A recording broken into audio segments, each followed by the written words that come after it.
Ron? Hell yeah, motherfucker. Die Hard 3 sucks. Look, I will admit I was young when I saw it. It is a good film. you're just being difficult. Die Hard 3 is what opened the door to them doing the stupid sequels, because Die Hard 3 didn't stick to the equation. What, stuck in one place? Relatively, but also the dynamic of him having a sidekick constantly through the whole movie. Die Hard 3 was originally supposed to be a Lethal Weapon movie. Yeah, see? I rest my case. Maybe that's why it was so good. And that's why it's kind of a sidekick, back and forth kind of movie. He's being difficult. Mel Gibson would wear that I hate N-words flipboard at the beginning, and him thinking to himself was like, "You're listening to Movies with Ron, the podcast where my older brother surprises me with a movie he saw because I don't go see them anymore. And he explains the whole thing to me from beginning to end. If you're listening right now, trust me, you'll like his versions better. It's okay if you've seen the movie. It's okay if you haven't seen it. The experience is unique. So just trust me." All right. Ratings and reviews. All right. I understand if people are listening with Android or on a desktop, you know. Some of those apps you can hit subscribe or add to your favorites. Yeah. Make sure and do that. If you're on iTunes, if you're using an iPhone or iPad, you could leave a rating and review right now as you're listening to this. Just hit that middle tab. Search for Movies with Ron in the search section. When that page comes up, the middle tab is ratings and reviews. All right. And you don't even have to write anything really lengthy. Just say, "Hey, I listened to episode 35, you know. Good job, guys." Ron, you talk about people approaching you in person, saying, "Well, oh man, that was a good episode. Yeah. Oh, you did some cool shit with that one." Yeah. If they're using iPhones, they better be leaving ratings and reviews. All right, I'll go. I don't understand approaching one of us in person and talking about the show, and you haven't contributed in that way. That's all I'm saying. Easy, killer. All right, I'll go hunt every one of them down and put the screws to them. Rick, did you watch the Gremlins movies? Yes, I did. When I was 8. Okay. So you're flying blind here in the game we're going to play? Oh, yes. All right. Sitting hot without a co-pilot. So the old guy at the beginning refuses to sell him the Mogwai. I got that wrong last time. Yeah. Yeah. His little nephew, stole it. Yeah. Yeah. Took the money. And Corey Feldman spills water on Gizmo. Uh-huh. Yeah. But Billy was the dumbass that set Gizmo on a desk full of jars of water and paintbrushes. I'm not supposed to get him wet. Put him here. Well, I thought he genuinely got tricked about feeding them after midnight. But what makes him so dumb is he brought his fucking dog to work at the bank. The last episode we were talking about him and how, oh no, he seems like such a straight shooter. And then he just fucked up. No.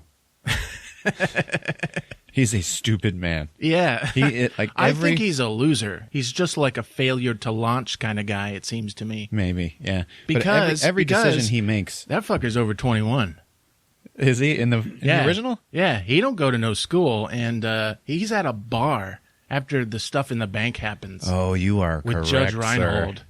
And he's old enough to drink, and he's living in the parents' attic, and he's getting Christmas presents from Dad, and it's what's he doing? Yeah, you know, you're right. And the only viable mate is attractive, but she's kind of gone mentally because of what happened to her. Yeah, when she was a kid. Oh yeah, like they were meant for each other, but they're no heroes. Except when gremlins attack. Yeah. Every decision he makes leads him to failure. Oh, yeah. In that movie. He can't even get his car to work. Yeah.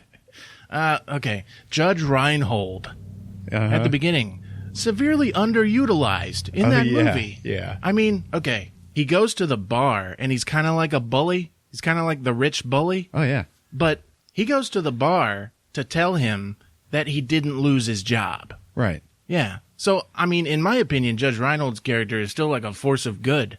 because that's the last scene you ever see him in. Well, I mean, But you that's not the could've- last thing he says.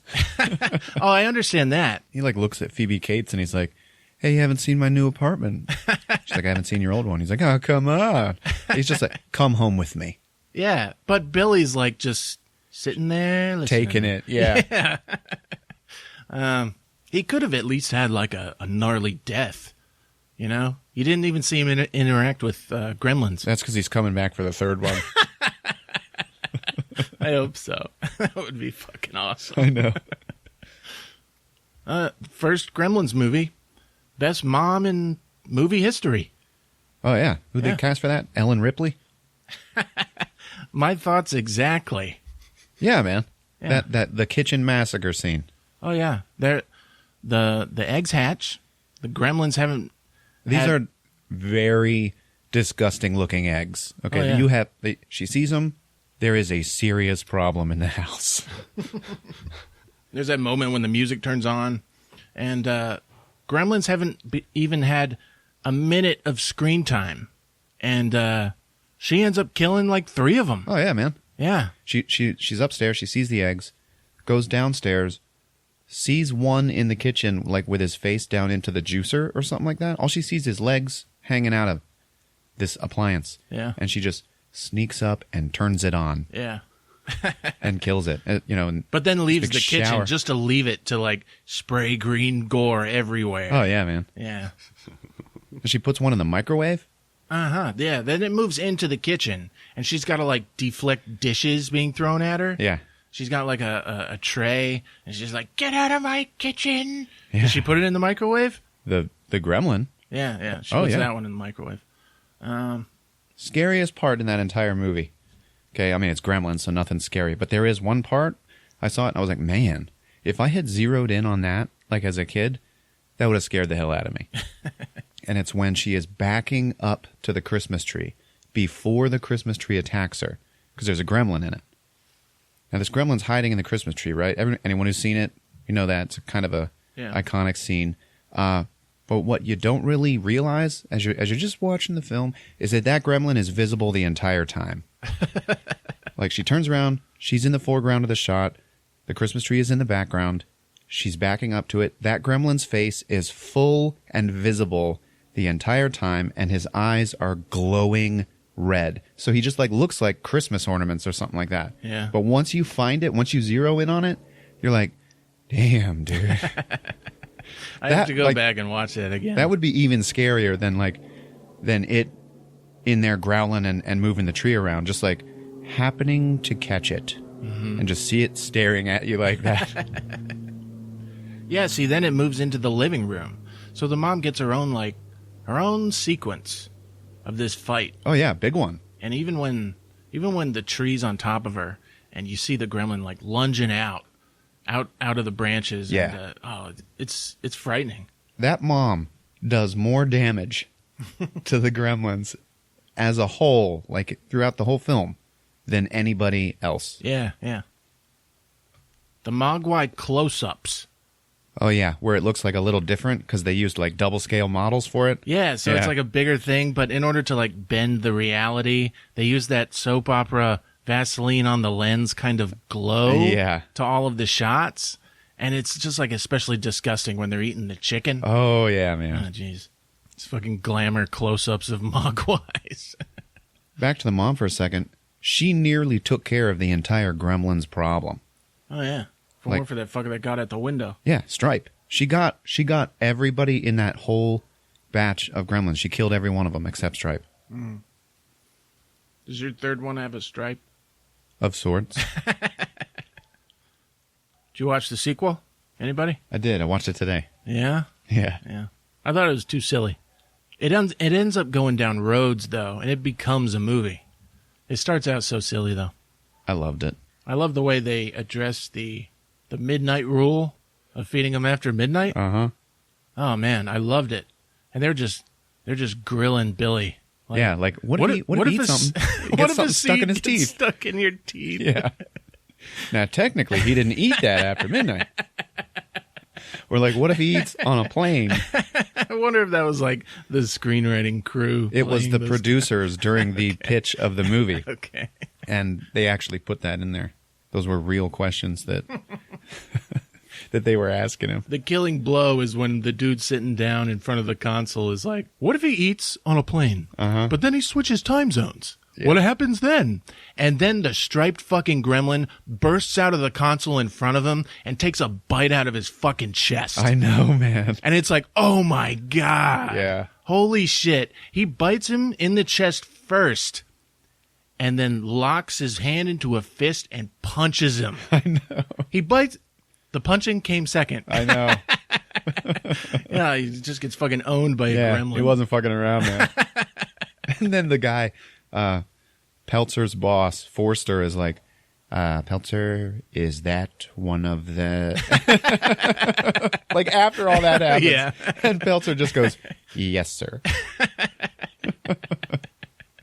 He drives him away with a flashlight. I love the big boss, Mr. Clamp. Yeah. I love how he's not a bad guy. No, he's not. always like a force of good. And when he puts the gremlin in the paper shredder, Yep. and then like Billy comes in, or it's Forster, I'm not sure. It's but both. The Mr. Clamp is like, I hate working these machines by myself. Yeah. He's just trying to rationalize what's going on. He's like straightening his shredded tie with this green crap all over him. And he totally goes along with the plan. Like he's setting everything up outside. Yeah, man. He's like Mr. Rich getting it done. He's going to help kill the gremlins. Like, he totally saves Billy's ass. Because Billy is like, he is obviously going to get fired because he is a fuck up. Yeah. Like, apparently he's been working there a while and he knows rules. You're talking about he saves his ass when he comes into the office and Yes. he's like, I'm going to be more hands-on. Yeah. Yeah. He's like, yeah, you know what? What's your name? And Billy's like, Billy, William Peltzer. And then he just goes, Bill. Yeah. And then his name is Bill for the rest of the movie. And he's like giving him the plan. And he's like, yeah, well, how are we going to make it look like dark outside? And he's like, well, sir, that's where you come in. And Clamp is just like, excellent. I finally get to use my emergency escape hatch. Oh, yeah. And he has one. I love the part where they catch that actor smoking. Yeah. They got a camera on him. And Uh-huh. it's this, like an actor I've seen before. Okay, that actor played Martin Short's boss at the supermarket in the movie Inner Space. Yeah. Which is ironic because I was reading through trivia of this movie, and somewhere along the hallway there is a door that has the name of that same laboratory Uh-huh. that they were doing all the shrinking science in that movie. Really? Like, they have an office in Clamp Towers as well. Forster's the guy who gets the girl gremlin. Robert Picardo, yeah. Yeah. He played the cowboy in Inner Space. Yes. Right? Yeah, okay. But it's just that actor getting caught smoking, and he's like, clear out your shit. Yep. And you just see this actor on the TV screen like, oh, Yeah. reacting to getting fired. And then that's it. He's That's like all you looking at see. the camera like, no. This is an unauthorized break period, my friend. You no longer work here. He just said that shit. Christopher Lee. I forgot he was in this movie. Oh, yeah. Dr. Catheter. Yeah. That was his name? Yeah. Give me fresh germs. That's where the highlight, one of the highlights of this movie was the smart gremlin. The brain. Yeah, that's where he came out. He's like, at one point, Dr. Catheter is trying to reason with brain. Yeah. And he looks at him and he goes, I can get you germs. You would like that, wouldn't you? At some point, he's just like, we want freedom. Yeah. They're like, what do you want? He's like, well, we want the same thing that you have. Civilization. You know who did his voice? Fucking Tony Randall. Yeah. The original Felix? From The Odd Couple. Yeah. But even Mr. Clamp's, the nighttime thing just fails, right? And so he just does the next best thing, and he just busts in with an army just all these guns, and Yeah. even he's like holding a big gun, and he's like, "Come on, He's, guys!" he's the first one in. oh man, And he slips right down on his ass and all the guts. Do you remember why the outside plan failed? it started like storming Yeah, outside. it started raining.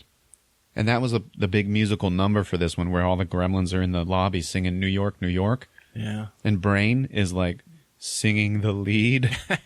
And he's like standing there in the front. Like all the gremlins, like they're all going to let him walk Yeah, out they're first. like clearing a path for him. And he's like standing there holding his jacket over his shoulder and he's wearing his hat. He's like ready to go.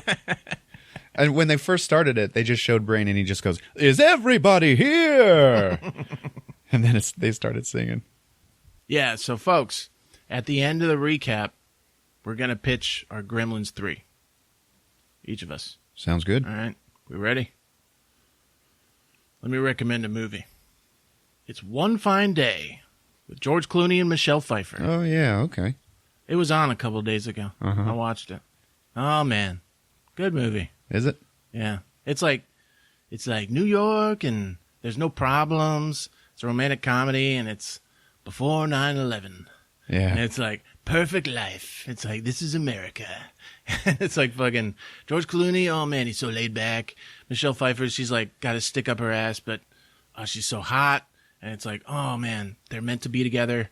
Everyone's using these cell phones, these like kind of big cell phones where the bottom half of it flips out that goes near your mouth. Yeah. Like those cell phones.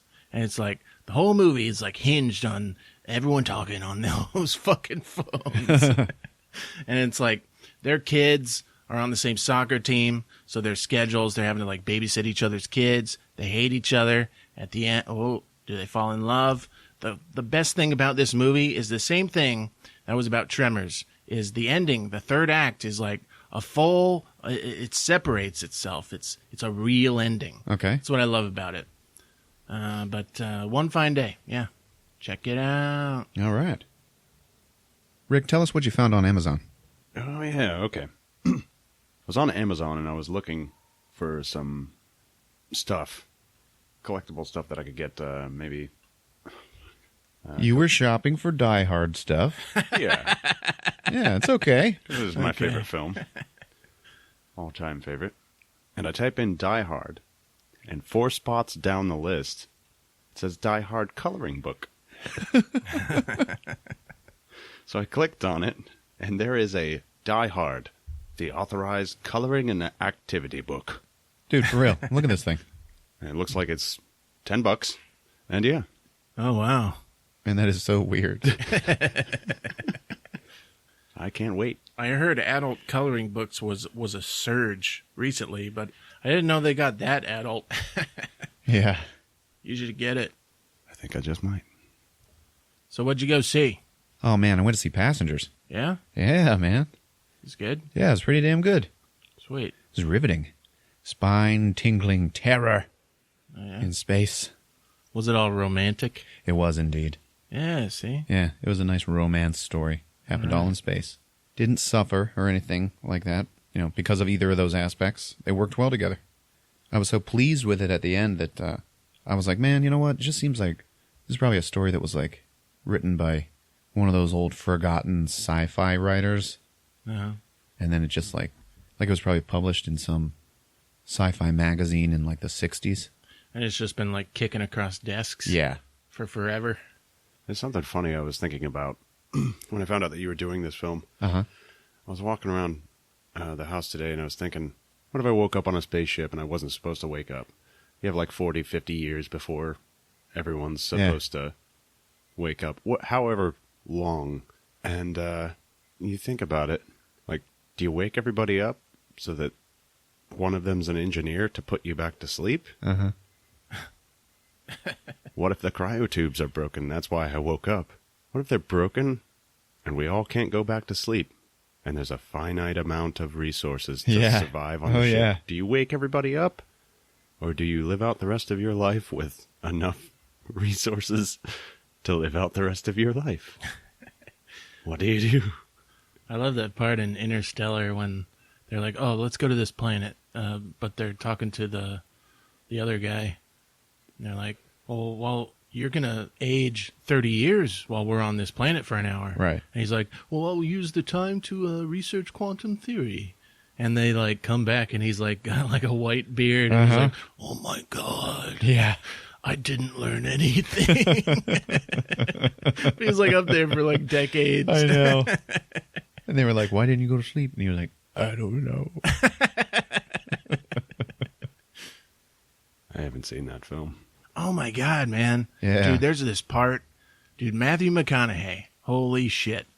There's this part where he's got to dock the ship, but something exploded and the ship is spinning. Yeah, fast. Like, oh my God. And he's got to connect the two circles. And it's like, holy fucking shit. It's like better than any Batman movie. Oh, it's so powerful. Why Batman? Because Christopher Nolan made all the Batman movies. Oh, okay. All right, Passengers. Yeah, so I was kidding. Wasn't spine tingling terror. No aliens, no... That's just it. In this movie, I'm going to go ahead and tell you this. There are no aliens. There are no crazy humans that have lost it and are trying to kill the other humans. Oh, yeah. I love those. And there is no mysterious signal that they found in space. Wait, what? Yeah, no. Is it like a cool ship? Oh, yeah, it is. Oh, okay. All right. I'm good. Okay. You know, you think Most about it. space movies are a signal. Yeah, almost every space movie has a mysterious signal they have to investigate. Yeah, I love it. And that's what starts off all their shit. Anything happen in the theater? Yeah, there was a group of kids up in the back just making noise the whole damn time. Oh, really? Yeah, I wanted to go and, like, call the movie law on them. Were they, But I have to watch the movie. were they making noise? Or were they making noise? Making noise! Well, and that's then not getting fun. up and going downstairs and back upstairs 500 times.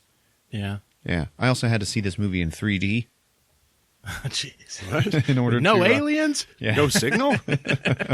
I know. All that in 3D? Guys, the 3D was completely wasted on this movie. But the previews before it that were in 3D, those were pretty cool.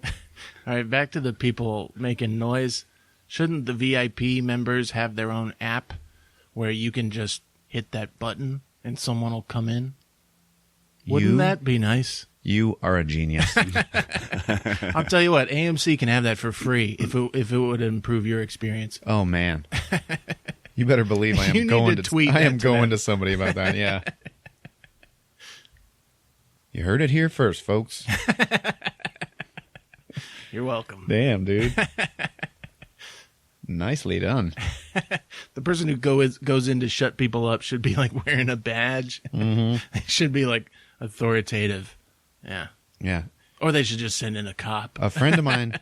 Sometimes they do. A friend of mine used to work there, and he used to be the guy that goes in plain clothes and sits down, and then goes and gets the cops when somebody is screwing around. Oh, really? Yeah, they have those. Dang. Like the Sneaky. secret shopper of the movie theater. I mean, like you could have a little red button. Yeah. You press the red button, it pops up, and it's got the seating chart. You can be Yes, like, "These I was cunts." thinking that. You Yeah. press it. Be like, these guys right here. Yeah, you can give him an idea where they're sitting. Yeah. And then it'd pop up with the last entry. It'd be like, kids, adults. You could be like, yeah, they're fucking kids. And then like choices of like what they're doing. General rowdiness, things of an explicit nature. Cell phone brights? Saw my first actual preview to that movie Ghost in the Shell. What do you think? Dude, okay, I'm a believer. Looks good. Yeah. I never played ball with that anime shit. Oh, yeah. Not that anime, but it looks like they tried with it. Oh yeah, man. Yeah. Looks real good. Then another one to Valerian and the City of 1,000 Planets. Yeah, I want to see that. Yeah, man, looks good. Yeah. I'm scared of doing an episode of that. So after that, we get 5 logos. 5 animated logos. Took like 2 minutes. After the last one fades out, we see space, and then this big giant ship flies by, and it's, the ship, the Avalon. Okay, and It's just going through space real quiet. And it looks like a big, long, I don't know, needle with some corkscrewy crap spinning around it. It's Yeah. like spinning the whole time. Okay. Okay? And then we get the title card of the movie. It's just passengers. Then it's like, yeah, this is the Starship Avalon. It's going to this planet called Homestead 2. And there are 500,000 people on board. Okay. All right? Want to be a farmer? Here's a couple of acres. So then they, everybody's asleep. Everybody. And they are, it's going to take like 130 years to get to this planet. Mm-hmm. And they are 90 years away from Homestead 2. And it runs into a meteor shower. And it's all like little ones, and it's got, laser shields or whatever in front of it that are invisible except when something hits it. So all these little meteors are like bouncing off of the shield, and it's fine, it's taking care of them and everything. And then you see a big giant one, like in the middle of all of these little ones. And on some screen inside the ship, it just goes, collision alert, beep, beep, beep, beep. And you see like this holographic display of this giant red rock. It's coming towards the ship. And then, it hits it. It hits the front of the shields, of the ship. And it bounces off, but it's like, it shakes the hell out of that ship. Okay. Okay, everything's shaking inside. Because they show inside, it's just empty. And they show all the pods where people are laying inside of them and stuff. And everything just shakes and the lights flicker. And then it's okay. And then back to this diagnostic screen, it's like, we got a couple of system problems. There's like different areas of the ship where it's like, such and such is not working, such and such is offline. And then it's like, auto repair, and they all start disappearing. Like the problems are going away, but there's a problem with one pod. Mm-hmm. And it's like, pod 3, 4, 5, 6, 7. All right. And that one doesn't go away. And then it just goes, discharging patient. And then Chris Pratt wakes up. Yeah, it wakes him up, and there's this holograph display of some girl right in his face, and she's like, good morning, Jim, so-and-so. You've just been asleep for 130 years. So, it's normal for everything to be kind of messed up. All right, you can be okay. And he's just like walking around all like dazed, and he's like, they call it hibernation hangover. And it's like, let me show you to your cabin where you can get some rest. Because for the next 4 months, the ship is going to be on final approach to Homestead 2. So you're going to be able to live in the lap of luxury. That's the whole thing, is everybody sleeps for the 130 years. And then 4 months before it lands on the planet, it just becomes a cruise ship. Oh, really? Yeah. It wakes everybody up so they can all get acclimated and then start taking classes on colony life. Oh, okay. And stuff like, and preparing them for it. And it's talking to him, and it's like, yeah, I see that you are in an engineering and a technical trade, so, you'll be taking classes on that stuff. But for right now, just get some sleep. So then he goes into this little tiny cabin, and he, like, lays down. And then, of course, it has to show Chris Pratt's butt in the shower. Woo-hoo. And he's showering.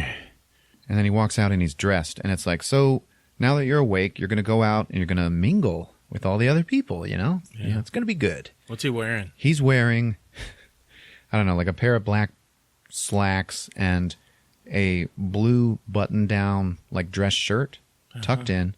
And he's got this black leather jacket. And he stands in front of the mirror, and he's deciding whether or not to wear it. He, puts it on, and he's like, hey, how's it going? He's, talking to himself in the mirror. And then he's like, maybe it's too much. And then he takes it off, and he drapes it over his shoulder. And he's like, hey, what's up? And then he's like, you know what? Screw it. Own it, man. Own it, Jim. Just own it. You have a cool jacket. And he puts it on. And then it cuts to him walking into the, the main floor of where he was going to be meeting everybody. And he's not wearing it. Okay. So then the computer's like, so you're in class 441 or whatever. So go ahead and go into your classroom with all the rest of your class. And there is no one around. Yeah. So the classroom opens up and he goes in and he sits down and there's nobody in there. And then this hologram teacher just starts talking to him about colony life, talking to the whole class about colony life. and he's trying to like ask it questions, like where is everybody? And it's like, please hold all questions till the end. And he's like, ugh. And he like has to sit there through the class. So he gets out of the class and he starts panicking, like, oh, but just a little bit. Like, what's going on?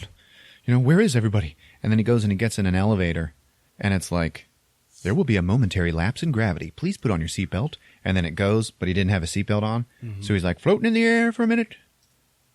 So then he comes out onto the Grand Concourse, and that's the main floor where like life happens on the ship. Yeah. With all the stores and businesses and everything. Never been on a cruise ship at all, but I assume it's probably a play on that. Mm-hmm. There's probably something like that on him. And he's looking around, man, and there is nobody there. So he's panicking, and he's like running through the ship. And he's trying to find out where everybody is. He goes down to the place where everybody's still asleep, okay? He's running around the ship, and he's like, oh, screw it. I'll go to the bridge, okay? I need to talk to someone in charge. Mm-hmm. And the bridge is sealed off. And it's like, you can't get on the bridge without special clearance. And you're just a passenger, so no. And he's like, no! And he's looking in the little porthole at all of their pods, and they are asleep. So he's freaking out, and he goes to the observatory. It's like a planetarium thing. And the computer is like, what can I show you? And he's like, where is everybody?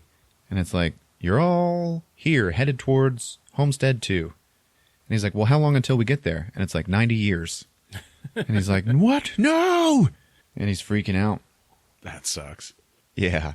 And he keeps trying to ask the computer, like, he keeps expecting help from the computer, and it just does not. Every time he's like, where is everybody? It's like, you're right here on the Avalon. And then he'll be like, something went wrong with my pod. I woke up early. And it's like, a pod has not malfunctioned in like 500 years. Pods don't malfunction. Yeah. And he was like, well, then how am I here? And it's like, it is not possible for you to be here.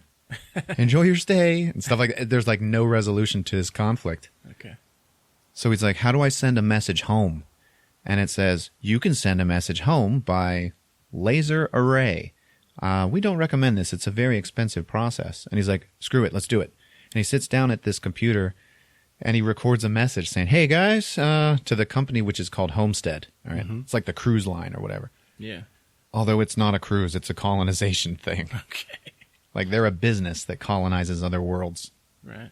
And he's like, yeah, I woke up 90 years too early. I need to know how to get back to sleep or what I'm supposed to do. Okay? So, please tell me soon. All right? All right, thanks. That's it. Bye. And then it's like, okay, we've sent your message. It will arrive in 15 years. It will then take another few years for you to get, or then you'll get a response in like 50 years. Jesus. And he's like, no! And then it's like, that'll be $6,000. So he's just running through the ship, panicking, and he runs by this door. He looks inside, and inside looks like the bar or the ballroom from the movie The Shining. It's all like gold. Everything's gold braid, and the bar is all like shiny and backlit with white. And there's Martin Sheen just standing there behind the bar, just standing there looking at him. Mm-hmm. And he walks up to him and finds out his name is Arthur. And he's like, "Oh my God, man, what are you doing awake?" And then Arthur's just like, "Yeah, let me get you something to drink." And he like wheels away, and you see behind the bar that he has no legs, and he's just on a like one wheel. Yeah, you saw that stuff in the preview. He is a robot, right? Yeah. Oh, that's funny. Chris Pratt was like, "So you're a robot?" And he goes, "Android." Michael Sheen. Michael Sheen. What the hell did I say? You said Martin Sheen, which would have been acceptable. Okay, yeah. Michael Sheen. His name's Arthur. He's from Masters of Sex. He's an android, He's a good actor. not a robot. And he's the one that he has that big argument with where he's like, pods haven't malfunctioned in 500 years. They don't do that. He's like, well, then how can I be here talking to you? And Arthur just looks at him and goes, it's not possible. Oh, my God. Can I get you something to drink? Oh, my God.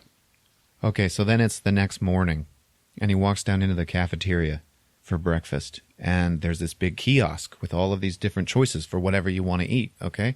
And he wants coffee, and there's like 50 choices for what kind of coffee you want. Like all these different lattes and different coffee drinks. And every one of them that he clicks on, it's like, sorry, that's a gold class passenger drink only. And he's like, okay. And then he pushes another one, says the same thing over and over and over. And then he gets to the very last button and it just says, large coffee coming up. And he's like, I'll take cream and sugar. And it just comes out black. So he's there for a few days. His stubble on his face starts growing, you know. That's how we see the passage of time. Yeah. It doesn't say words on the screen or anything.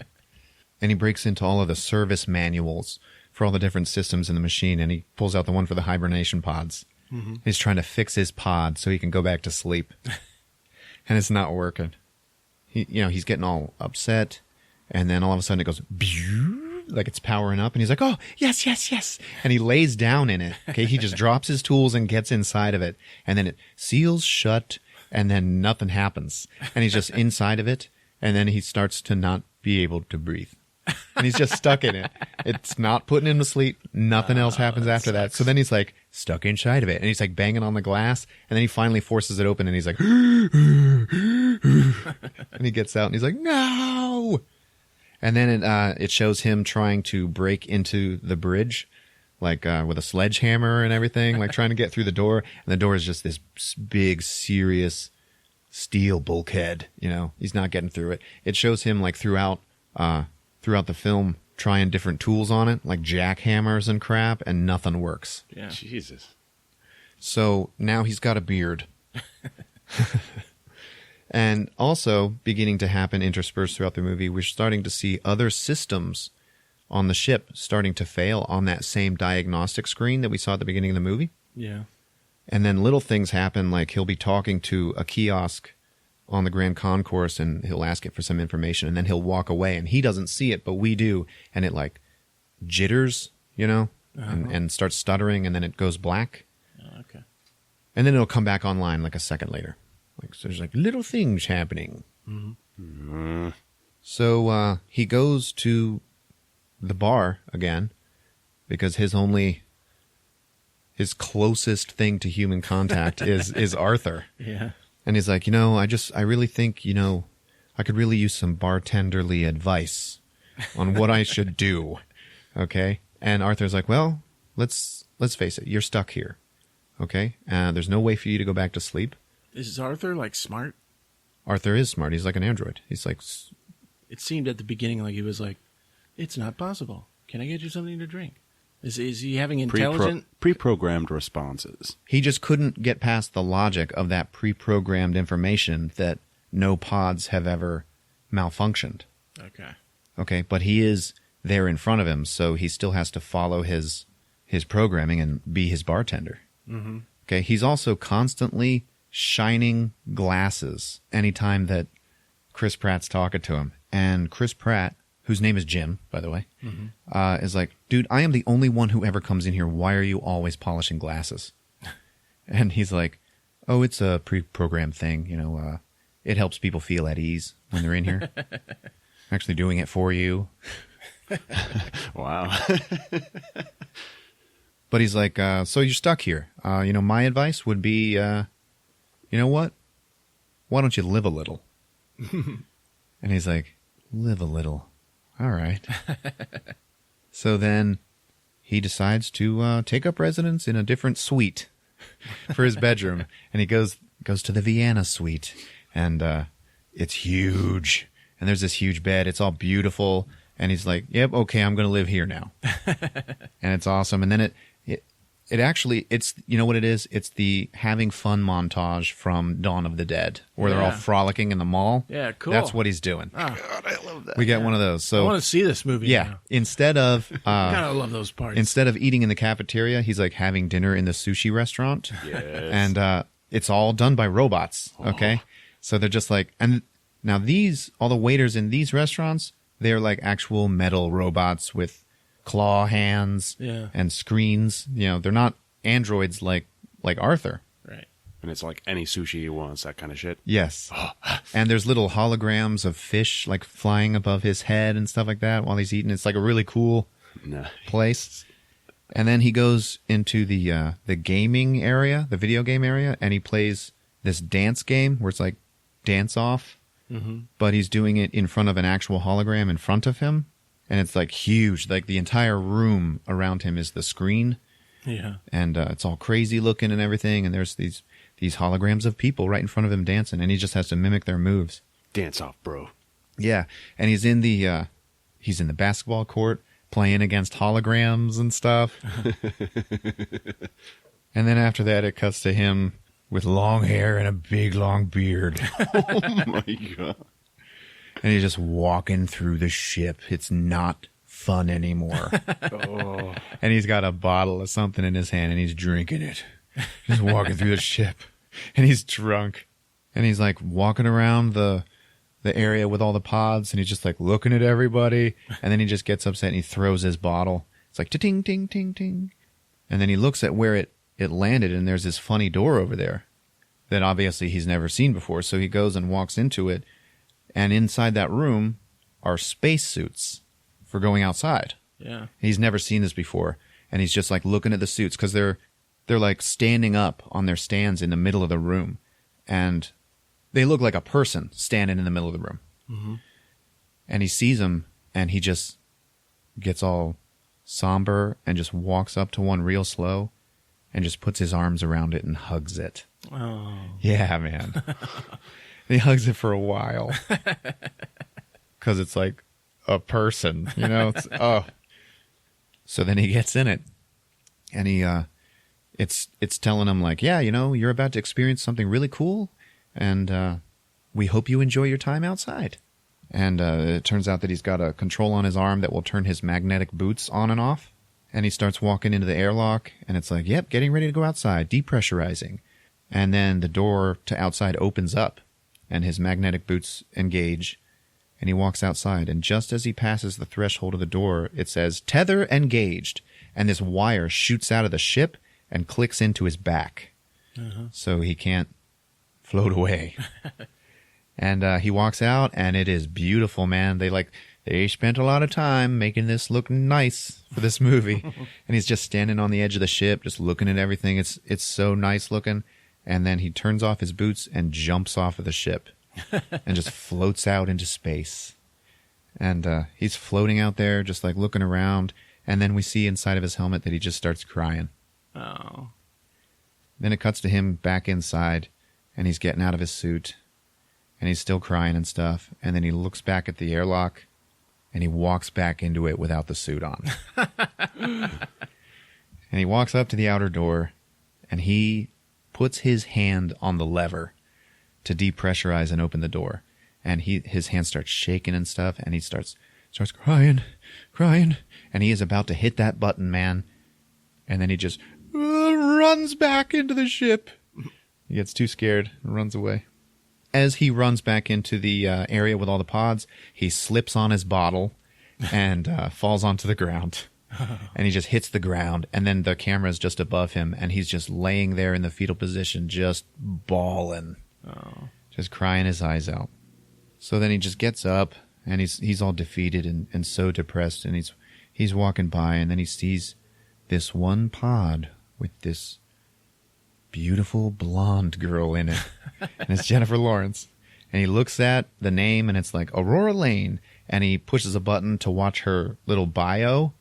And there's like a video of her talking and stuff, and how she's a writer, and, she's the daughter of this other famous writer, and she's just going to go to this new world and just be a writer, and everything's beautiful. And he's just sitting there staring at the screen. He's like already in love with her. This is creepy. Yeah. And then it just cuts to him eating breakfast, and he's got his little tablet, and he's just watching everything about her that he can. And he's like laughing at stuff that she says, and he goes, "You're funny." And she's a writer, so he starts reading all of her work. And he's in the bar talking to Arthur, and he's like, have you ever just read something that it feels like it was written just for you? I mean, this woman she was just amazing. And Arthur goes, The Sleeping Girl. Yes. Like he's talked to him about her a lot. Yeah. Yes, The Sleeping Girl.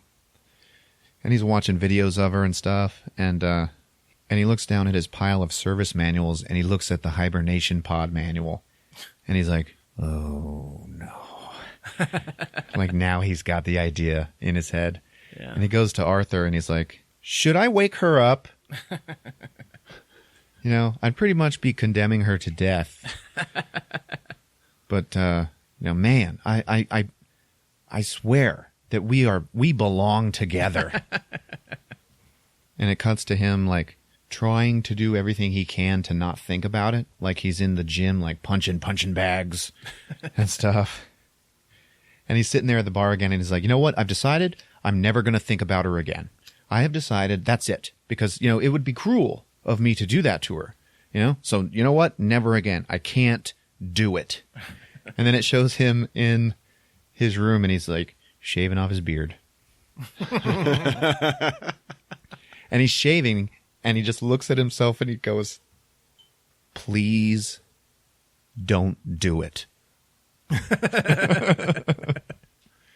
And then he just keeps shaving. And then it cuts to him standing in front of her pod with his toolboxes. God. And he's got this grave look on his face. And he wakes her up, man. And she starts to come to. And then her little hologram is like, good morning, Aurora. And he runs. He just runs away.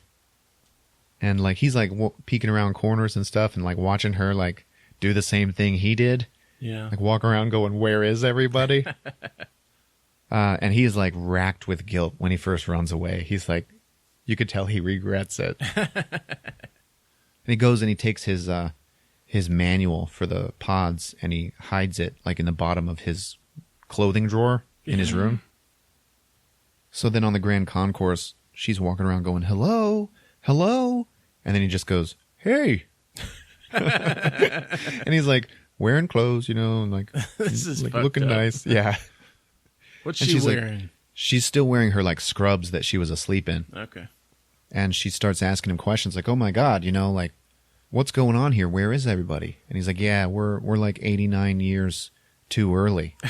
It's been a year. Oh, God. And she's like, well, what about the crew? And he's like, yeah, they're all on the bridge. They're asleep on the bridge. I've tried to get in there, but I just can't. It's also impossible for us to go back to sleep. And she's like, well, how long have you been awake? And he's like, it'll be 1 year and 3 weeks. And she's like, oh my God, I can't, I couldn't imagine having to do that. And he's like, yeah, you know, maybe you should totally get some rest. And she's like, okay, yeah, I think I need to. And he's like, okay, good night, Aurora. And she's like, good night. She walks away and he's just like staring at her. And then he runs into the bar and Arthur's like, hello, Jim. How about a whiskey? And he's like, yeah. And he's like, well, how's your day? And he just goes, Aurora's awake. And he's like, oh, okay. Well, congratulations. He's like, yeah, hey, can you keep a secret? And Arthur's like, well, sure. And he's like, don't tell her that I woke her up. And he's like, oh, well, not only am I able to keep secrets, but I'm also a gentleman, so your secret is safe with me. And he's like, all right, you know, I will tell her, but I want you to let me do it. And he's like, okay. And then we see some more little interspersed mechanical problems going on, like who cleans up the messes on this ship? There's like tiny little Roomba robots that just roll around on the floor and suck up all the stuff.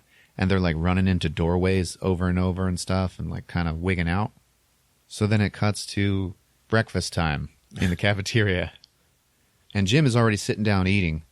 And she goes up to the console and it's like gold class breakfast coming up. And then the tray comes out and it's all this beautiful stuff, all this fruit and like omelets and juice and everything. She's got this huge tray of food and she sits down and she looks at his tray and it is one single cube of oatmeal. And she sits down and he goes, oh, wow. Gold class, huh? And she's like, yeah. And she looks at his food and she's like, keeping it simple, huh? And he goes, well, I'm not a gold class passenger. And she just goes, what? You've been eating that for a year? And he's like, yep. And she just goes, oh my God, here, I will get you anything you want. And she gets him a breakfast and he's like, oh. And it's like this big amazing moment for him. So she's talking to him about how they can get back to sleep. And he's like, yeah, you can't. I'm sorry. And she's like, no, but, this has to happen. There has to be protocol for this. And he's like, yeah, no. I have researched everything. And she's like, it's like you've given up. And he's like, I have. There is no way to get back to sleep. We are stuck here. And she's like, well, how about we send a message? And he's like, I did that. It's going to take like 50 years.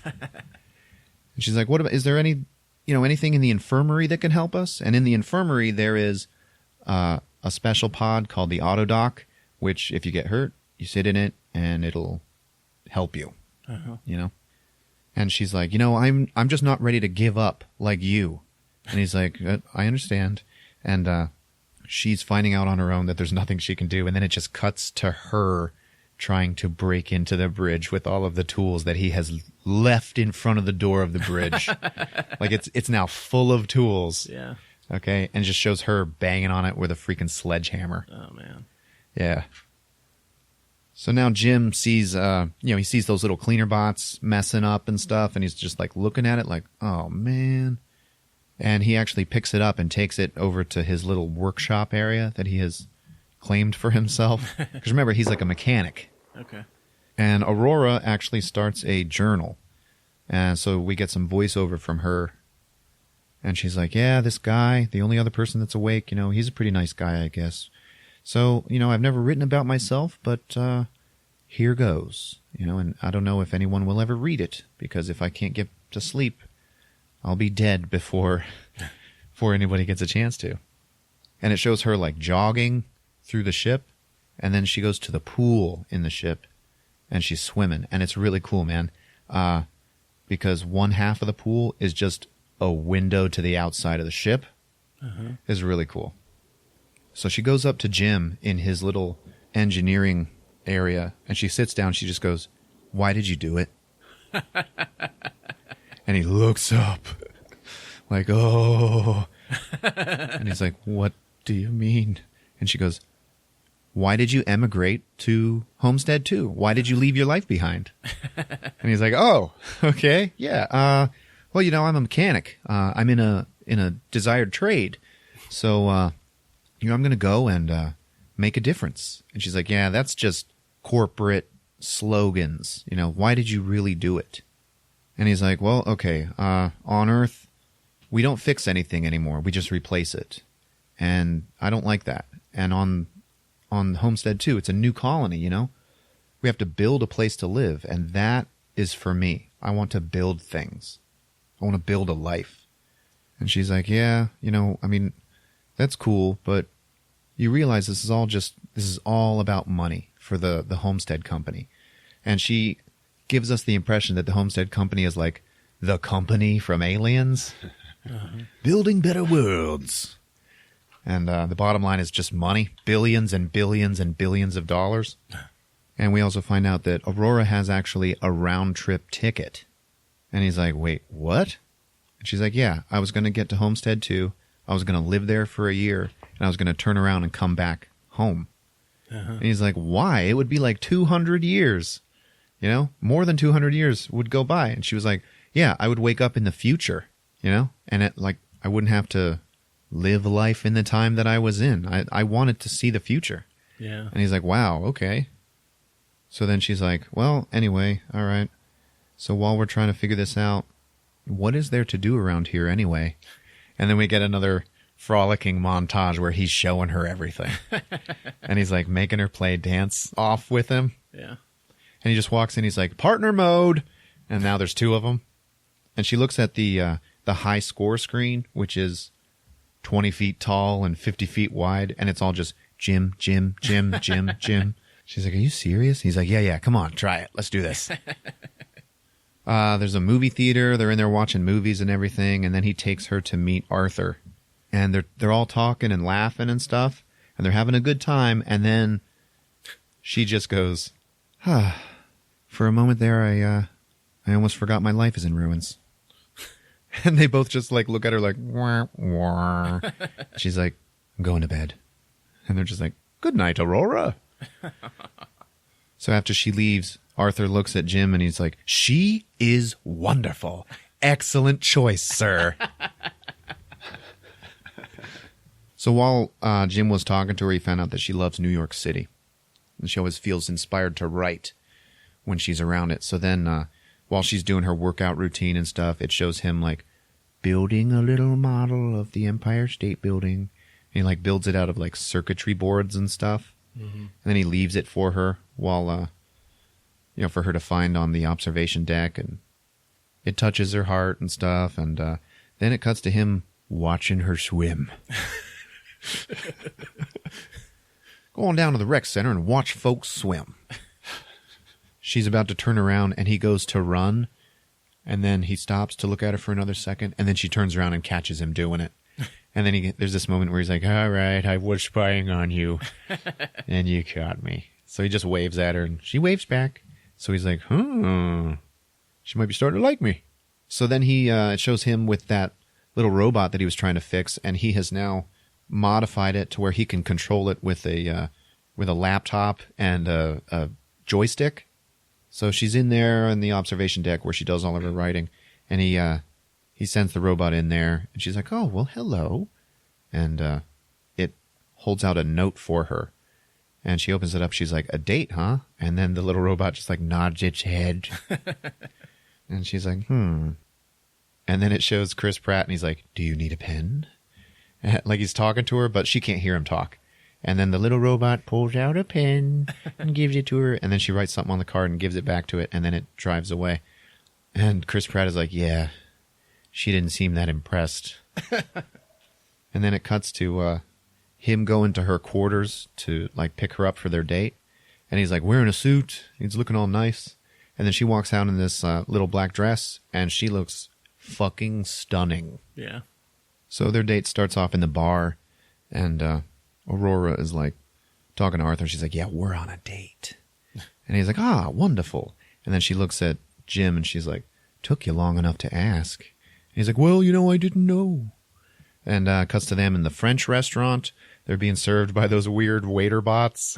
And they start talking, and they talk about her father, who's this big famous writer who died when she was 17.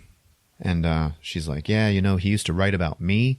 So that's like how I would find out what he thought of me is I would like read his books. It was weird. And but you know what? I'm sorry. I'm kind of bringing things down, talking about depressing stuff. And he's like, no. I like your life. I like hearing about your life. So then he takes her to go on a spacewalk. And he shows her the suits, and she's like, well, what about my dress? And he's like, oh, I didn't really think of that.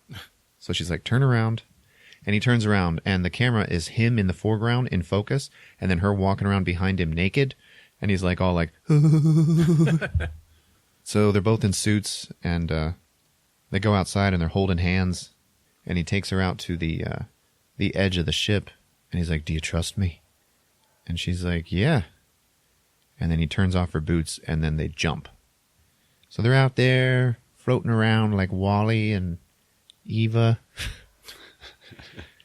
Twirling around. And, she puts her helmet up next to his, and she's like, thank you.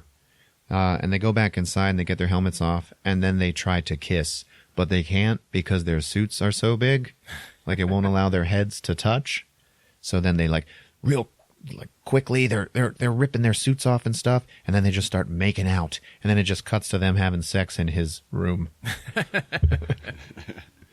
Then the next morning, they're in the cafeteria, eating, and he's like, you are so amazing. You complete my life.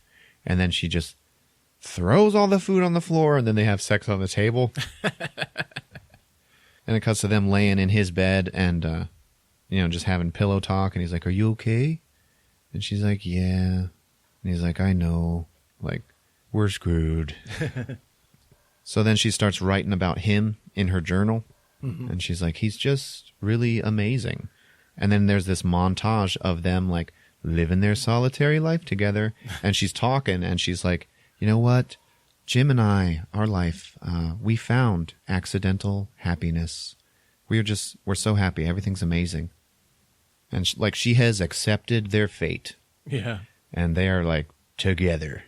And at one point you see him like breaking into like little areas of the ship that only like a mechanic like would think to go.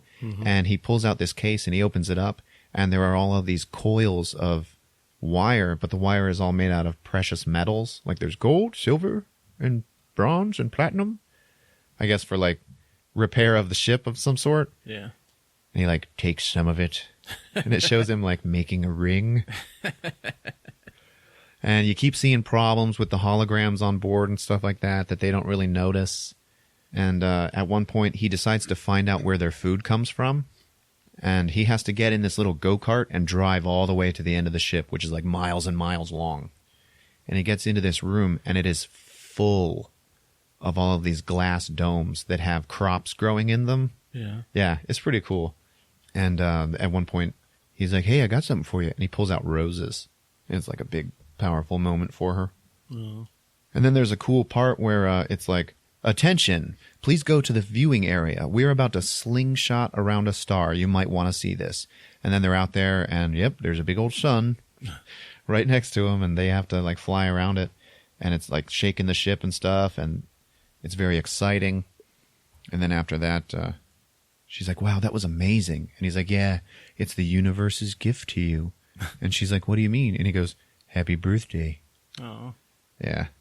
And then they're in a restaurant, and he gets all of the waiter bots to come out and sing her happy birthday. Yeah. And then Arthur is there. Oh, also he at one point planted a tree, a real tree, in the middle of the Grand Concourse, and let her find it by herself. Mm-hmm. Like he didn't say like, I got a surprise for you. And she just went crazy for it. She just loved it. So now there's this big sterile room with all these decks and neon lights everywhere, and there's just like one single green tree in the middle of it. So it's her birthday, and they're in the bar, and Arthur's like, yeah, how about a birthday drink? And he's like, yeah, 1 year ago today, I remember, you showing up and everything, but you know what, I won't say anything about it. And then she's like, no, it's okay. There's no secrets between Jim and I. And then Arthur like gets this look on his face like, huh, really? And then he just looks at Jim and he goes, is that so? And Jim just looks at him and goes, yep, I'll be right back. And he goes off, and he is getting the ring, and he is about to ask her to marry him. Meanwhile, in the bar, Arthur is like, well, I just confirmed with Jim that there's no secrets. And he goes, he was so excited to meet you. And she's like, wait, what? And he's like, yeah, he wrestled with it for months, whether or not to wake you up. He wasn't sleeping. He just didn't know what to do. Oh, and then finally you came into our lives and you just changed everything. And at that point, Jim walks in and he's got the ring in his pocket, and he's like going to reach for it. And she just turns around. Her eyes are full of tears, and she goes, you woke me up? And he's like, oh. And he looks at Arthur, and Arthur's like smiling at him. And he's like, oh, shit.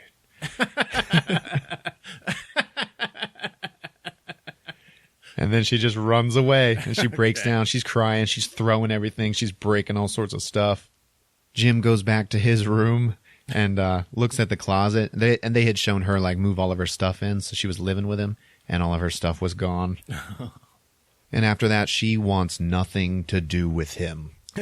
Like, they are the only two people on this ship, and she doesn't want anything to do with him. She's jogging and stuff, and he'll be like, Aurora, hey. And she just runs by him. She just totally ignores him and everything.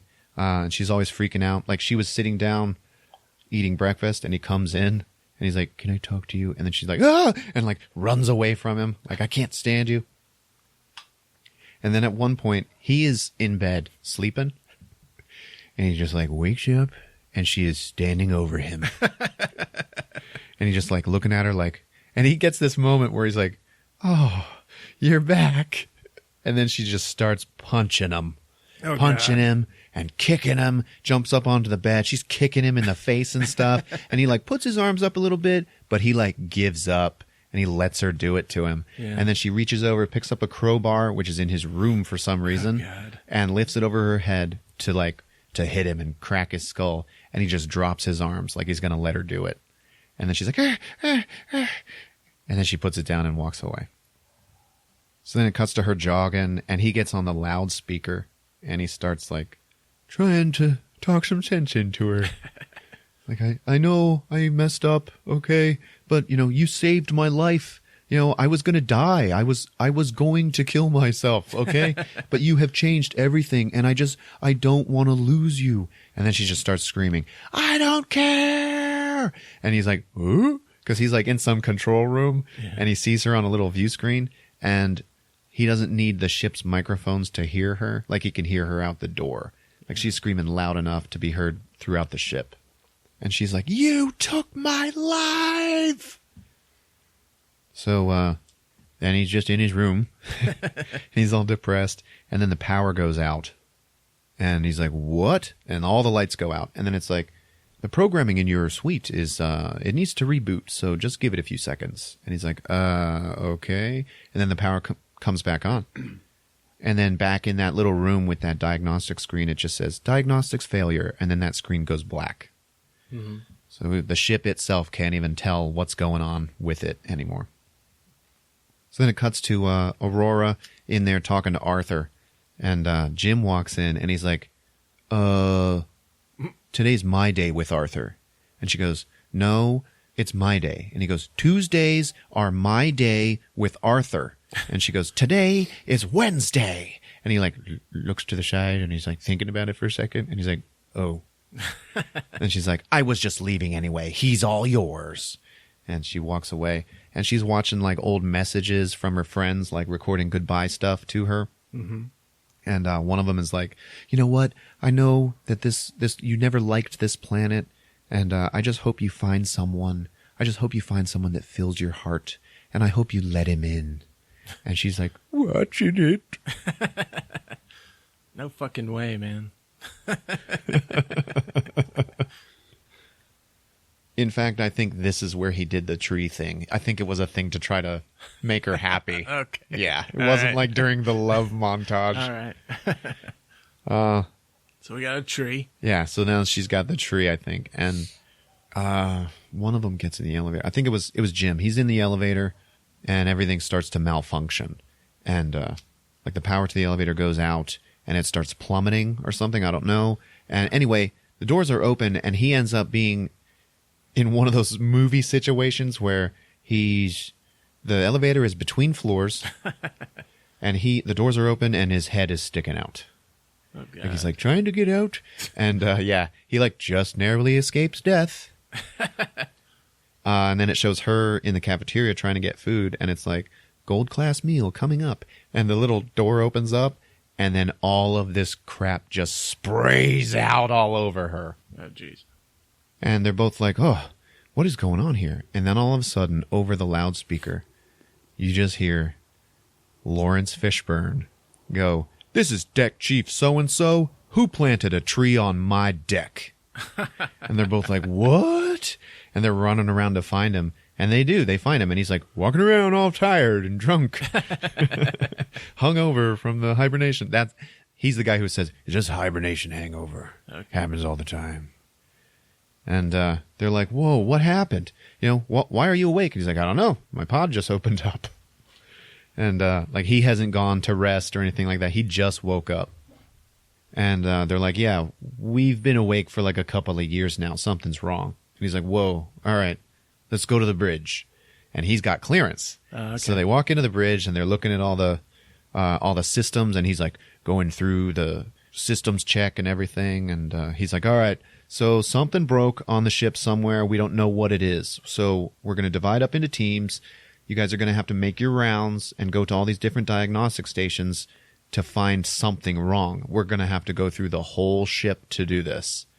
And they're like, okay, let's do this. So Lawrence Fishburne is down there checking the pods. Mm-hmm.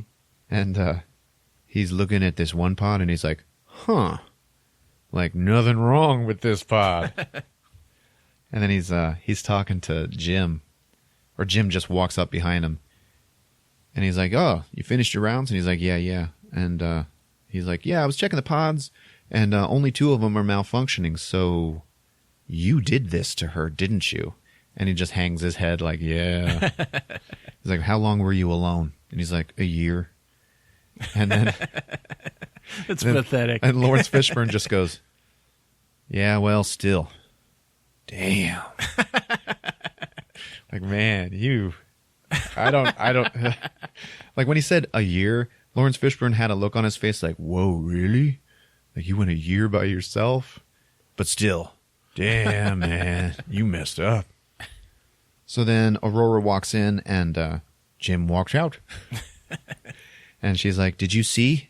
To Lawrence Fishburne. And Lawrence Fishburne just goes, I saw. And she's like, so you know what he did to me? And he's like, yep. I know. And she's like, it's murder. It's murder. And he's like, yeah, I understand. Okay.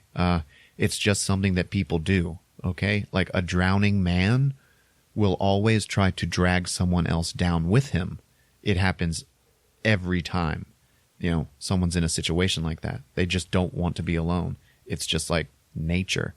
And she's like, doesn't want to accept it. Like she wants him to back her up. Yeah. And then Lawrence starts coughing.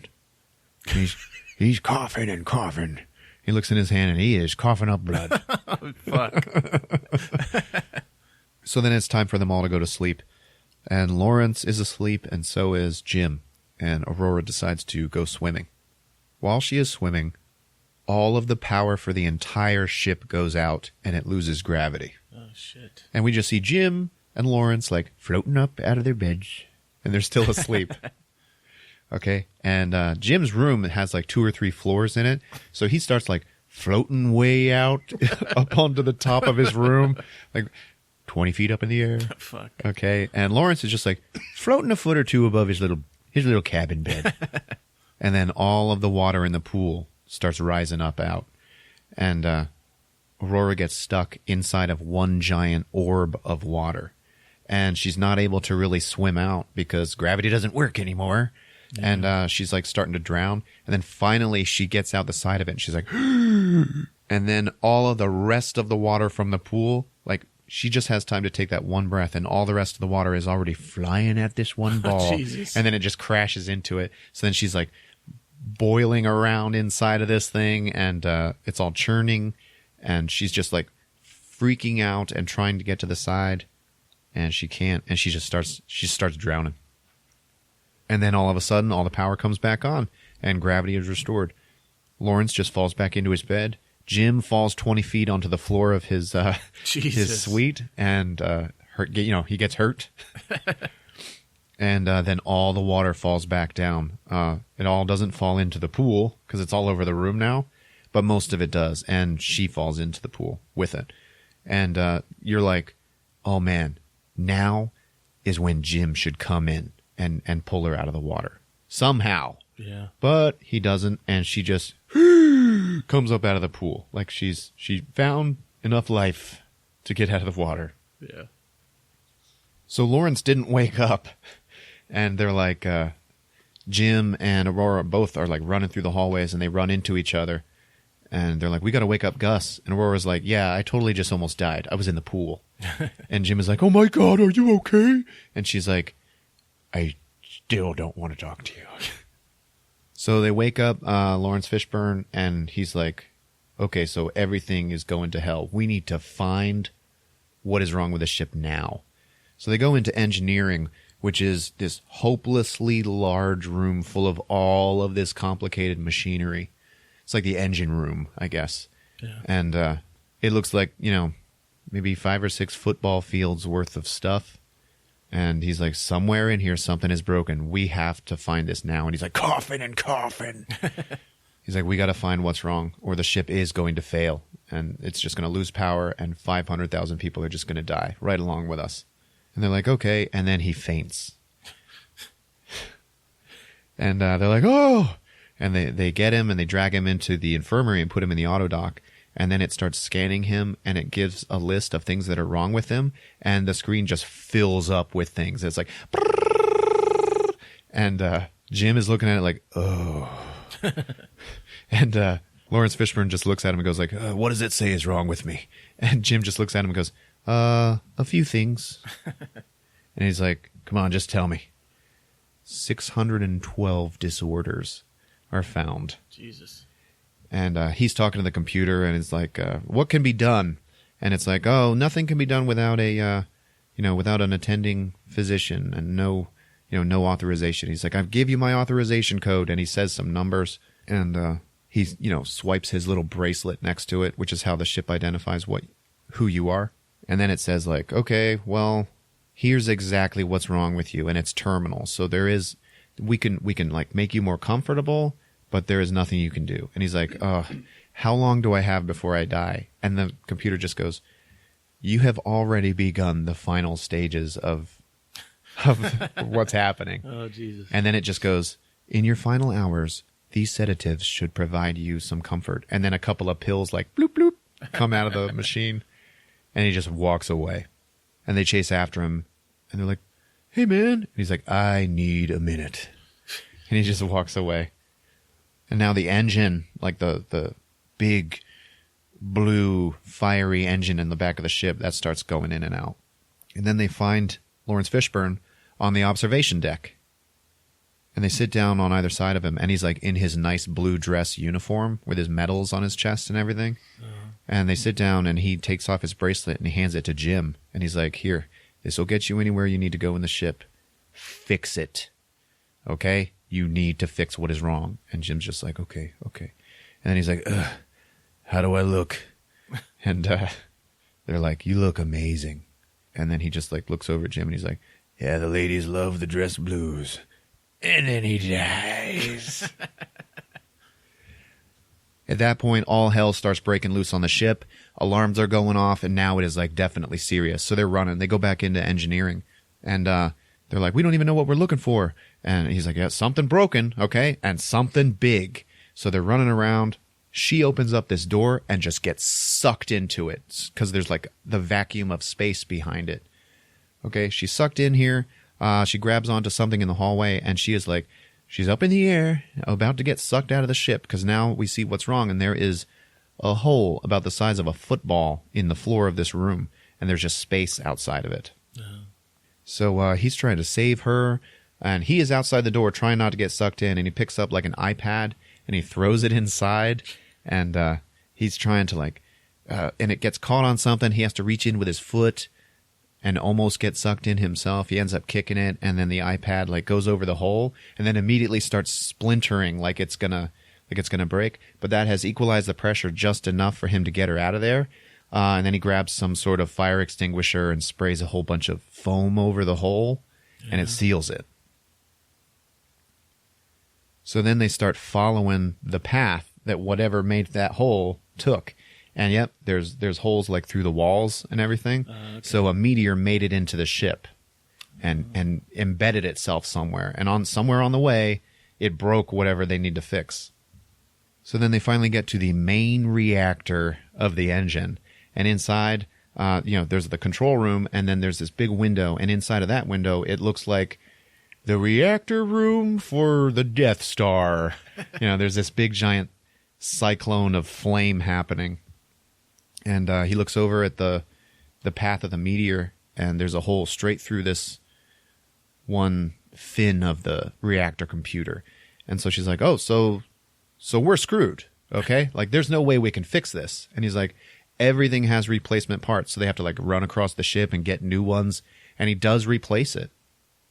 He does fix it, because right behind that computer that he has to fix is the meteor sticking in the wall. It's like it finally stopped. So after he gets that replaced, now he can vent the heat from the reactor, because that's what's making everything go haywire. He's like, okay, vent. And then it's like, vent failed. And he's like, oh. And it's like, you got to do it manually. So he goes over and he pulls the switch manually, and it's like, vent failed. He's like, oh no. And he's like diagnosing what it is. And he finds out that the outer door on the outside of the ship is jammed shut. So it turns out he's got to go and open it himself. He's got to open it himself, or the ship is going to blow. And she's like, yeah, well, how are you going to be able to do that? You're going to be in the path of the flame, okay? That's going to kill you. And he just goes, I'm hoping not. And he just like looks at this door, and he picks up a torch and he cuts it off, and he's like, this is a heat shield. I'll use this. And she's like, yeah, no good. I can't lose you. All right? If you die, I'm going to be here by myself, and I can't handle that. And he's like, come on, it'll be fine, it'll be fine. Like, 500,000 people are going to die, all right? So I have to do this. So he gets in the suit, and he goes outside, and then comes back into this little tunnel, the bottom of which has the door. And he uses his little maintenance tool to open the door, and then he goes to walk away from it, and it shuts again. And it turns out he has to stand there and hold the door open while it vents. The tunnel that he's in it's round, but it's only like as tall as he is. So and it's very long, so there's no way he could like just run out in time. There's also no way for him to jam it open. So when he was leaving, she was looking at him. She's like, "Come back to me." And he's like looking at her like, "Okay, she does love me." And he's got to hold it open, and he tells her that, and she's in the control room, and the control room's getting all hot, and it is all about to blow up. And she's like, "No, you're going to die. You're going to die. You can't do that. If you die, I die. All right? I can't lose you. I can't lose you." And he's like, 500,000 people. Come on. Vent it. And then she does it. And then all of this fire starts blowing out this hole. And he is just standing there. And he's holding this little door in front of him. It doesn't do a whole bunch. But it turns out that his suit is it's pretty well heat shielded. It starts taking the brunt of it. But you can see that it's like probably going to mess him up for life. And he's like sitting there or standing there, taking all his heat, holding the door open, and then the magnets on his boots they fail, and he just gets blown out into space. But it's cool. He's wearing his tether, at the end of which he flies away because it breaks, and he just starts flying out into space. But he's flying out like towards the back of the ship. He's still like, Okay. it's still there still might be some sort of hope, except now there's a hole in his suit, and he's like losing oxygen, and he's starting to freeze like inside the suit. Yeah. He's trying to hold it shut, but it's not working. He tells her what's happening, and she's like, "I'm coming, Jim. I'm coming to get you." She gets on her suit and goes outside. She walks outside, and she's like, "Computer, find Jim." And then it's like searching, and then it finds him, and he's just this little speck. Okay? And she just turns off her boots and jumps and starts floating towards him. And there he is. And she gets like probably 3 feet away from him when her tether reaches the end. Oh, jeez. Now hers doesn't break, but she can't get him. And she starts crying and everything. And he is in his suit pretty much dead now. And because she reached the end of her tether, she started bouncing backwards. And as she's doing that, she's just watching him. And then right in front of her, she sees his half of the tether that broke. So she's like, "Oh!" And she grabs it and pulls on it and then gets him inside. Once he's inside, she takes off his helmet and his suit and has to drag his big ass to the infirmary and put him in the auto dock. She gets him into the auto dock, and she's like, and it scans him, and it's like, "Patient dead."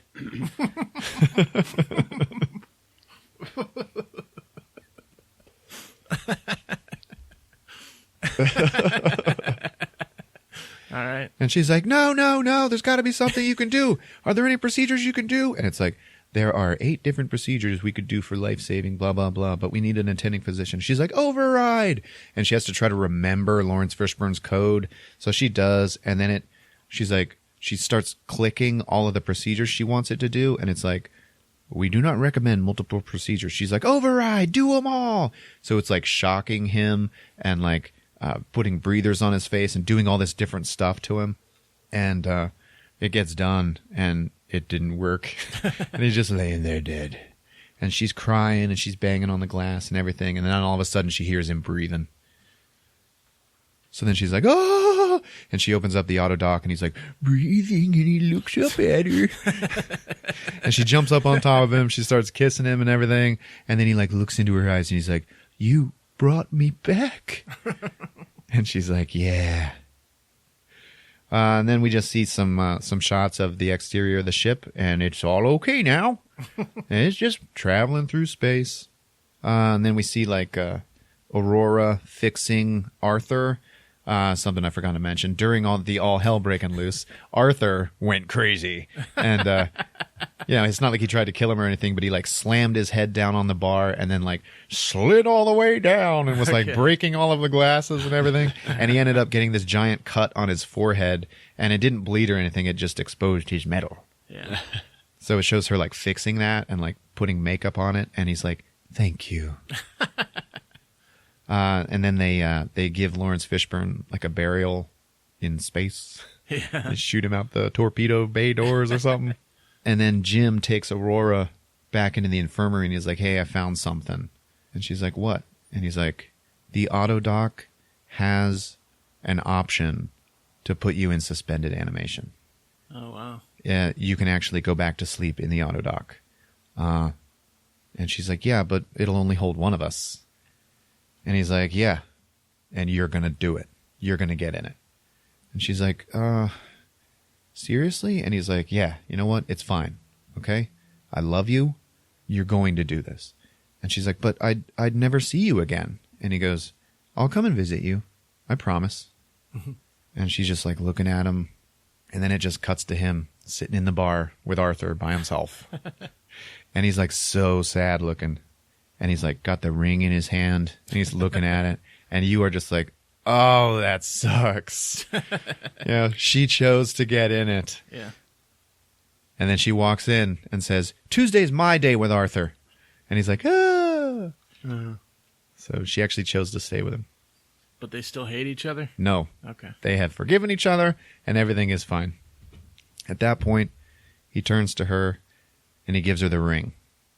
And she takes it and she starts crying and stuff. And then she looks up at him and she goes, took you long enough to ask. And Arthur is just like, congratulations, you two. How about some champagne? Oh, I'll wait. And like, you don't see what they were doing. All you saw was Arthur's face, but obviously they started having sex. Yeah. And then they're looking at each other and one of them says like, yeah, a hell of a life. I think they toasted with the champagne or something. I don't know. And then it shows them swimming together. Like together in the pool. And then it cuts to the future. And everybody on the Avalon starts waking up. And they're like, yeah, we're 4 months out from... The computer's like, we're 4 months out from Homestead 2. Everybody enjoy your flight, blah, blah, blah. And then it shows the crew coming out of the bridge. Okay? And they are led by the captain, which is Andy Garcia. And he just has like a big white beard. And he does not have any lines at all. He just walks into the Grand Concourse. Remember where he planted the little tree? Yeah. And the Grand Concourse is completely overgrown with vegetation and a tree that is like 80 feet high. Oh, wow. And you see that Jim had built like wooden runoffs to control where water goes so that it could be, all the plant life could have all the water that it needs. You see all of the waiter bots walking around who have obviously been reprogrammed, and they're like bringing cartloads of stuff and they're like maintaining it. And then you hear some voiceover of Aurora and she's like, yeah, if you're listening to this, then you've made it to Homestead 2 and I'm dead. And I just wanted to tell you that, Jim and I, we built a life together. We made a life and it was wonderful. So don't feel bad for us. We did good. And then the camera just pans up the tree, and then the credits roll, baby. Wow. Yeah, that's it. Oh, man. That was pretty good. It was good, man. I enjoyed it a lot. It was a good little love story. So the rest of the crew was exposed? Like, they weren't asleep in the bridge? What? The room that was constantly blocked that they were trying to get into. Yeah, that was just the flight crew. Okay. So he couldn't wake up the captain or anything? No. Oh, okay. He couldn't get in. So what was Lawrence Fishburne? Lawrence Fishburne was the deck chief. He's like the guy in charge of that one floor. Okay? He's like, keeping everything running smoothly. Oh, okay. I guess like a chief on a Navy ship. Mm-hmm. He's not the captain by any means, but it's his job to answer to the captain about stuff going wrong. Yeah. And he didn't want to wake... maybe he could have... They could have woken up the crew, but remember, like there was no way to get back to sleep. Like that was made concrete in the story. Like, you were awake for the rest of your life on that Except they ship. figured out the infirmary could do it. Could do it to one single person. Oh, really? Yeah. There's only room for one person in the autodock. They would be asleep inside the autodock. Oh, okay. There you go. All right. Makes more sense. All right. That's pretty good. What do you think, Rick? I think it was pretty good. Yeah, I enjoyed it. Definitely a one-off story. I caught some flack from a guy at work for not going to see this and going to see Assassin's Creed instead. So, you know what? Thanks, Garrett. Good recommendation. I enjoyed it. Hopefully he'll leave a rating and review now. Yeah, hopefully he actually listens to the show. All right, Gremlins 3. Rick, go. I got to be honest with you. I don't have anything. All right, Ron, go. All right. Gremlins 3, which is spelled GR3 MLINS. The United States of America has fairly recently been completely overrun with gremlins. We just cut to that? It begins like that. All right. Okay. It's only happened in the U.S. Now, the gremlins overtaking has only kind of just recently happened. All right, maybe in the last 5 years or so. The rest of the world is not helping America because now they can be the superpowers, right? Yeah. So we're on our own. And it's kind of divided into 3 sections, like a small section on the California coast, and then there's New York City, and those are the resistance zones, okay? Mm-hmm. The humans. The rest of the country belongs to the gremlins, who are ruled by their godlike queen, which is Greta, the girl gremlin from Gremlins 2, Okay. who fell in love with and married Forster, Yeah. Robert Picardo, who she is still in love with. At the end, he just gives in. Yeah, he gives in and he marries The her second right one. there in the men's room of Clamp Towers. Yeah. So remember, the gremlins are asexual, and she had to take that hormone in the laboratory to become a girl. Yeah. So they have been reproducing in like a hive type scenario. Oh, good Lord. And all of the gremlins like worship her, and they like tolerate him, and he's just like comic relief. He's just like he's just the queen's stud. Okay, but she like loves him just as much as she ever did. Yeah. At first sight. The resistance, the New York resistance, is led by Daniel Clamp, who's in charge of the resistance with his buddy Bill. Now, remember in all these movies, it's weird. Humans. The gremlins kill a lot of humans, okay? But then some humans, they actually leave them alone. Like, remember Phoebe Cates in the first one? In the bar? Like, she's, like, filling up their beers and everything, and they are not hurting her. Okay? They're just, like, taking what they can, and they're eating and everything. Uh-huh. And she has to kick some and throw them out the window and stuff. But they do not kill her. All right. Right? They do this in Gremlins 2 as well. Like, the old Dracula guy who is, like, doing his talk show. Uh-huh. And then the gremlins are, like, behind him, and they're, like, walking up and, like, patting his face with makeup. Yeah. And they like sometimes they talk and sometimes they just rah, rah, rah, rah, rah. You know, so it's like there's really no real way to communicate with them.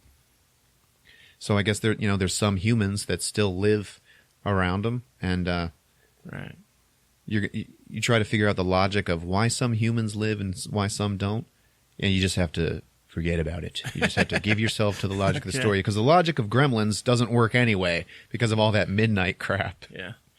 So the story of the movie is, I don't know, let's say they have to get from New York to California, because in California is Dr. Catheter's son, who is making some sort of vaccine that will, I don't know, that they can vaporize and kill all of the gremlins at once. Yeah. They only come out at night? Yes, they still only come out at night. Okay. You were asking about the Stripe. Yeah. Mine, he is horns. All right. No one has any mohawks or stripes or anything like that. He's like got devil horns, and he's like the main antagonist going after Gizmo. Let's say that he gets Gizmo, And Gizmo is tried for war crimes in like a gremlin court where there's like a gremlin judge. Yeah. And he's like banging a gavel and he's just like, meh, meh, meh. Like none of them are organized. They don't have like civilization. Yeah. And that's pretty much all I got. Let's say Bill saves Gizmo and they make it to Dr. Cather's son. And they save the country. And then Clamp gets elected president. How about that? Okay. What do you got? All right. Gremlins 3. Billy is now CEO of Peltzer Industries, Okay. and it's a real big worldwide thing. Uh-huh. Phoebe Cates, is that her name? Has Yes. left him because he's now all corporate and heartless. Aw. Yeah. He's managed to genetically inhibit the parts of the Mogwai genome that make it multiply in water and transform it. Oh, wow. If it eats after midnight. So he made it the Peltzer pet. Yes. All right. And you still can't take it out in the sun. Okay. So Billy is stinking rich after putting a Mogwai or Peltzer pet into every family home. Uh-huh. All right. So the country's kennels and dog shelters are overflowing with rejected dogs. But in this movie, we hear them. They talk. It's a talking animals movie. What? Yeah. All right. It's like Babe. Okay. Like real animals. All right. Real dogs. So something goes wrong, as it always does, probably involving a Mogwai with a stripe on its head. And the country is full of gremlins. Okay. All right.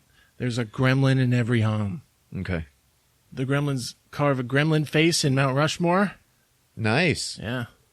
The new host That of happens in mine, too. Yeah.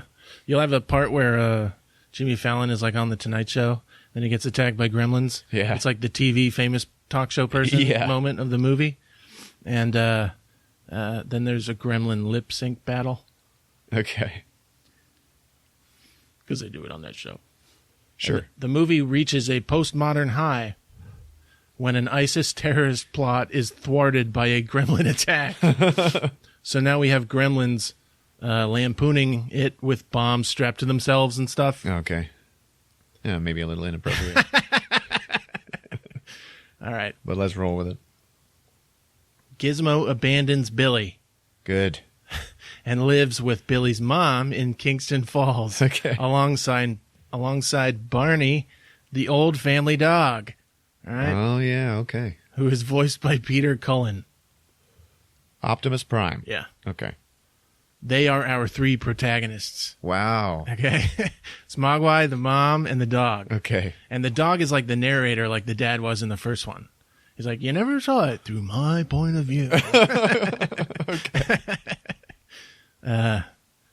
Gremlins are after Billy and Billy's team to get their new serum that they just made that is going to protect the gremlins in sunlight.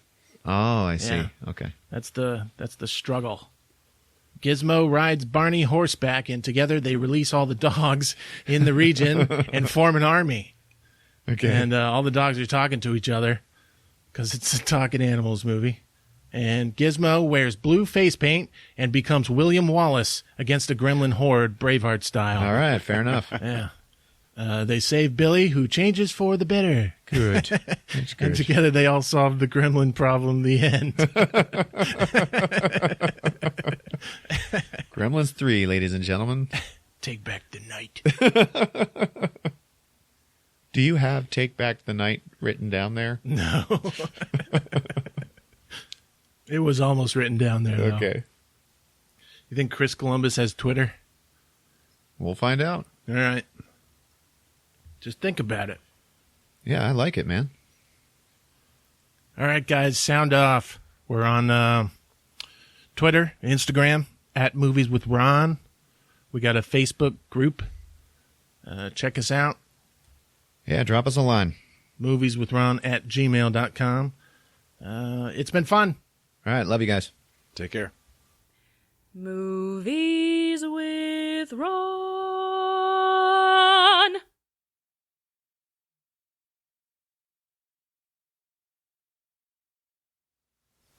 I think it was supposed to be a Lethal Weapon movie. And they tried so hard to make it an ensemble cast, because that's what the Die Hard movies were. Oh, yes. Oh, yes. What? You couldn't have John McClane without so many other people. Like, you see so many people in the first two Die Hard movies, and he has so much help. Hold on a second there. Pump the brakes, kid.